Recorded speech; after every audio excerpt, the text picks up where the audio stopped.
Ce que je kiffe dans la photo, à vrai dire, c'est assez vaste en fait. J'ai pas de territoire, d'exigence particulière. J'aime bien l'architecture, j'aime bien la street photo, j'aime bien la nature. Mais je vais surtout jouer avec les couleurs, surtout jouer avec les ombres, les lumières. Après tout, la photographie, c'est peindre avec la lumière. Donc là, on va voir un petit peu ce que ça donne aujourd'hui à Nantes. Je connais pas la ville. J'ai des petits tips, des petites astuces, donc on va appliquer tout ça.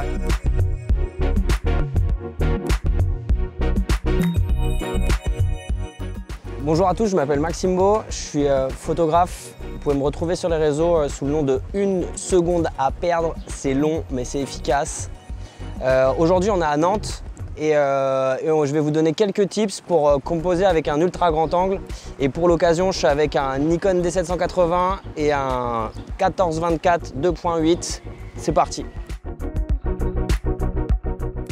L'avantage avec le grand angle, et c'est aussi son inconvénient, c'est qu'il y a beaucoup d'informations sur le visuel.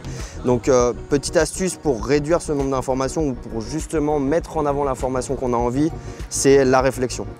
Donc comme je disais, ça va vraiment concentrer l'information sur un point précis. Et le deuxième point positif de la réflexion, c'est qu'on va avoir cet aspect symétrique qui est super satisfaisant à l'œil.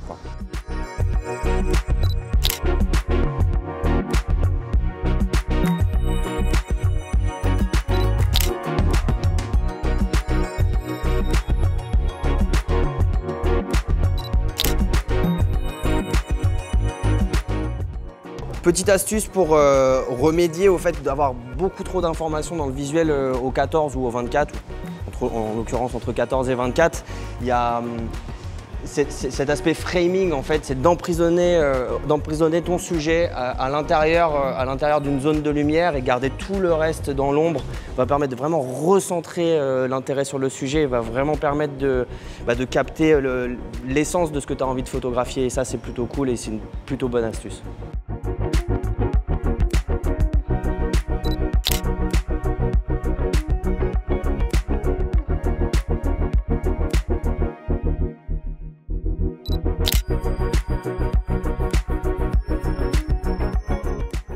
L'avantage d'être au 14-24 aussi, c'est de pouvoir être près de son sujet et de voler des clichés assez rapidement si on n'a pas forcément le courage de demander aux gens de poser.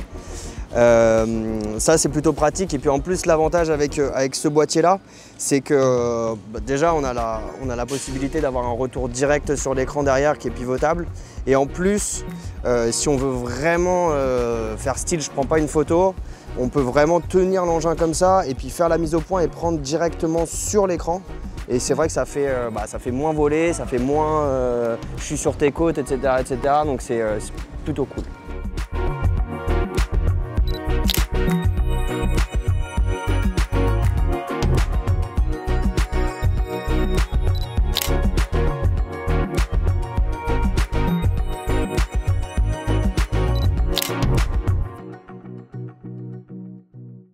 Autre petite astuce, quand on est large, quand on est bien large, c'est justement d'aller chercher de nouvelles perspectives et notamment de regarder autre part que devant soi, notamment en levant les yeux.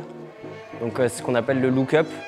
Et 14-24, c'est les angles idéaux. On a beaucoup d'informations, mais des informations qui sont symétriques. Donc c'est plutôt esthétique, c'est assez plaisant à voir. Donc n'hésitez pas à regarder en haut.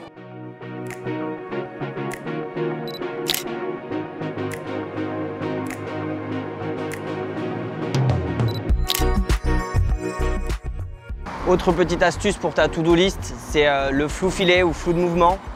C'est assez cool pour isoler un sujet et flouter un petit peu l'arrière-plan. C'est un shoot qui se fait à une expo moyenne, plutôt voire longue, à 1/40e environ. Il faut aller à la même vitesse que la voiture et la suivre comme ça pour avoir une petite partie nette sur la voiture et tout le reste c'est flouté. Ça te permet de vraiment accentuer la netteté sur un seul point et tu as des rendus assez incroyables, quoi. On dirait une espèce d'erreur photographique mais des fois les erreurs ça a du bon.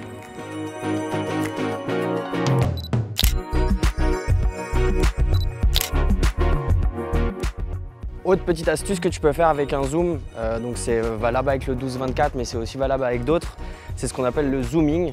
C'est-à-dire qu'on est sur une pose un peu longue, on va dire. Tu es entre 1/5e, 1/20e.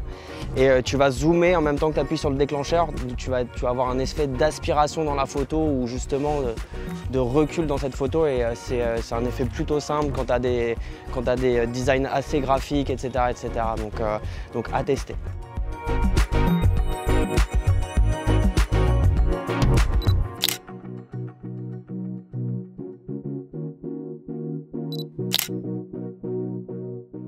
Bon la team, j'espère que vous avez passé un bon moment. Moi en tout cas c'était un bon défi, je me suis bien éclaté. J'espère que vous allez réutiliser ces petits tips. Je pense que ça va rajouter un petit peu de défi dans votre photo. C'est ce qui va apporter un petit œil peut-être un peu nouveau que vous n'avez pas. Et surtout, have a good time quoi.